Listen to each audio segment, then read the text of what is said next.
So part two says you're supposed to use the JK that you designed to design a sequence detector. So you go to,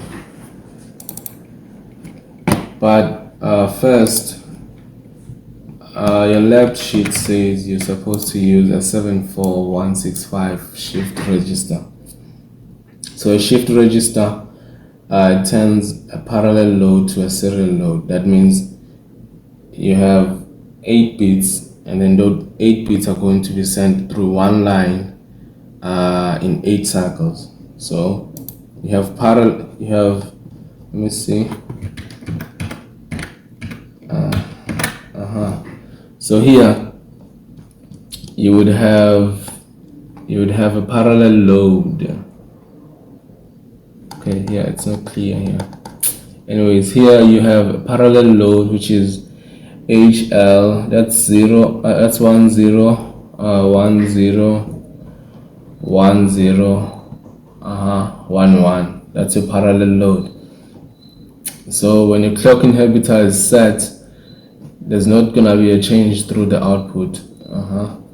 And then to push your load through to the register, you need to set the shift or load pin to low. You need to say load, and then after that, to be able to get your Q in serial, you have to set your clock inhibitor to low, and then from that point on, you get your serial output. And you realize when you're designing these things, you have to detect. Maybe when you're designing a finite state machine, you have this thing that says you have to check whether it's 1 and 0. If it's 1, you go to the next state. If it's 0, then it remains on the next state, and some things like that. So this helps you to get that serial input that you would want to detect. So I've already done this somewhere. Let's see. Yeah. So this is your 165. This is your 165. You get your clock. And here, there's one pin that doesn't do anything. Serial input. Okay, serial input, because you're turning a parallel to serial, so this one is always 0.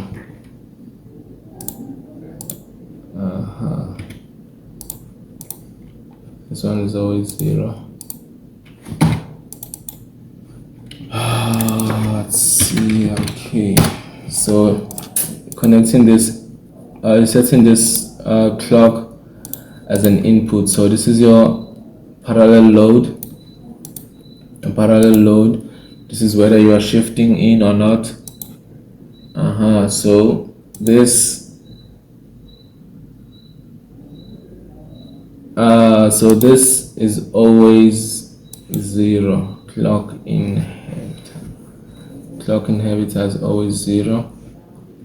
Oh yeah.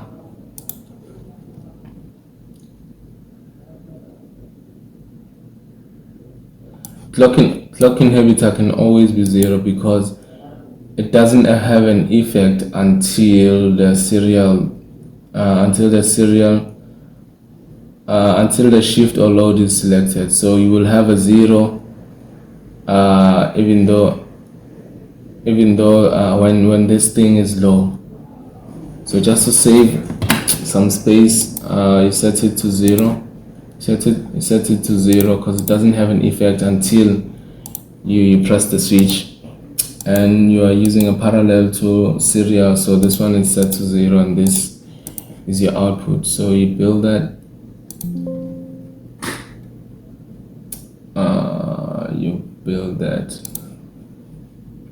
save that, and say example of a 165. So that's it. Then you right click it, set as an entry level, and then wait.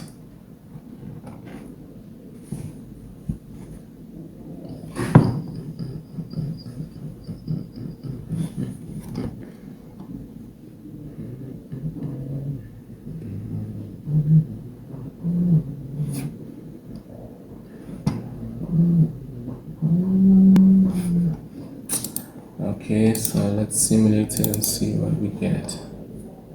Let's see what we get.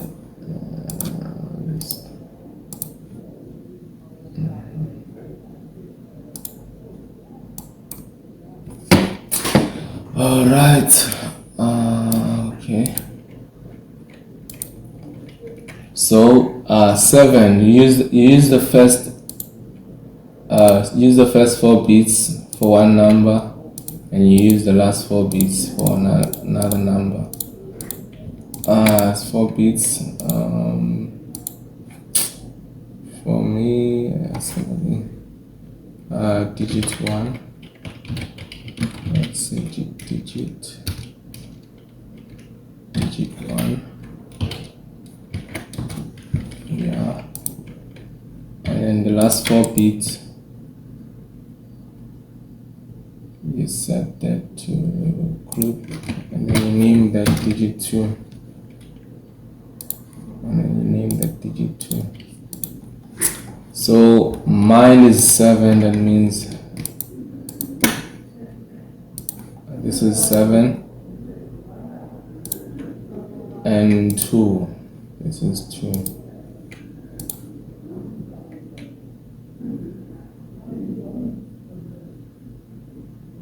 One zero zero.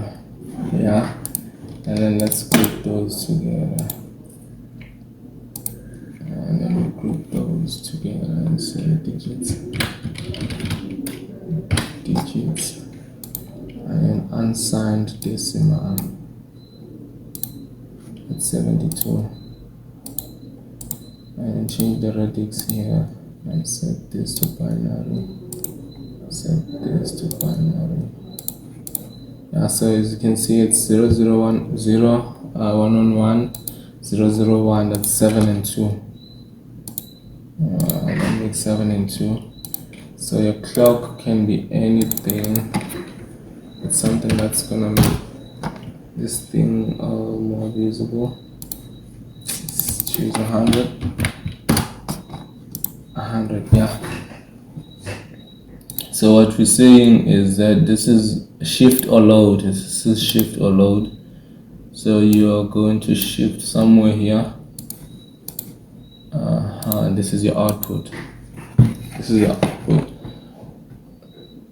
And then simulation settings. You don't have to do this anyways. I'm just demonstrating how the 165 works. So run that and say yes.